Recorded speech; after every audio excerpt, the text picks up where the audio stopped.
Scoot اور بری ہوئی تھی، اور ان کی شاعری کی محمد سے وفا تو نے تو ہم تیرے ہیں، یہ جہاں چیز ہے کہ اللہ و قلم تیرے ہیں۔ کیا مطلب کہ اللہ تعالیٰ ایمان والے سے کہہ رہے کہ اگر تو حضرت محمد مصطفیٰ احمد مصطفیٰ صلی اللہ علیہ وسلم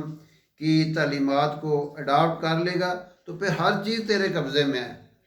پھر تو وہ کیا کہتے ہیں کہ خدا بندے سے خود پوچھے بتا تیری رضا کیا ہے۔ جب ہم اللہ کے رسول صلی اللہ علیہ وسلم کی جو ہے محبت ہمارے سینے میں آ جائے گی اور آپ صلی اللہ علیہ وسلم کی نسبت آ جائے گی، اب آپ علیہ السلام کی جو عشق تھا اس لیول کا تھا، وہ سمجھتے تھے کہ اللہ کے رسول کس طرح راتوں میں اللہ کے سامنے عبادت کرتے تھے، اور وہ چیز ان کے اندر سے نکل نہیں سکی۔ وہ محبت تھی زمستانی ہوا میں گرچہ تھی شمشیر کی تیزی، نہ چھوٹے مجھ سے لندن میں بھی آداب سحر خیزی، خیرہ نہ کر سکا مجھے جلوہ دانش و فرنگ، سرمہ ہے میری آنکھ کا خاک مدینہ و نجف۔ یعنی یہ آپ کی محبت تھی اور آپ کا عشق تھا جو اقبال کے سینے میں موجزن تھا، اور اس کی وہ لہریں اٹھتی تھی۔ اس لیے وہ کیا کہتے ہیں، سالار کارواں ہے میر حجاز اپنا، اس نام سے باقی آرام جہاں ہمارا،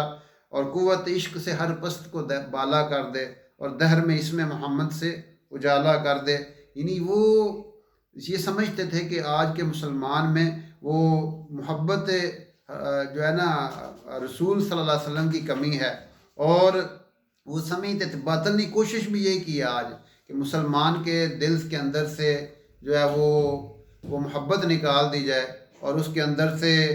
جو اصل تڑپ تھی حضور علیہ السلام کی، وہ فاقہ کش کے موت سے ڈرتا نہیں ذرا، روح محمد اس کے بدن سے نکال دو، فکر عرب کو دے کے فرنگی تخیلات، اسلام کو حجاز و یمن سے نکال دو۔ تو اس نے یعنی اقبال نے اس انداز سے کوشش کیا کہ باطل والے تو چاہتے ہی ہیں کہ ان کے اندر سے وہ محمد مصطفیٰ صلی اللہ علیہ وسلم والی جو محبت ہے، وہ محبت جو ایک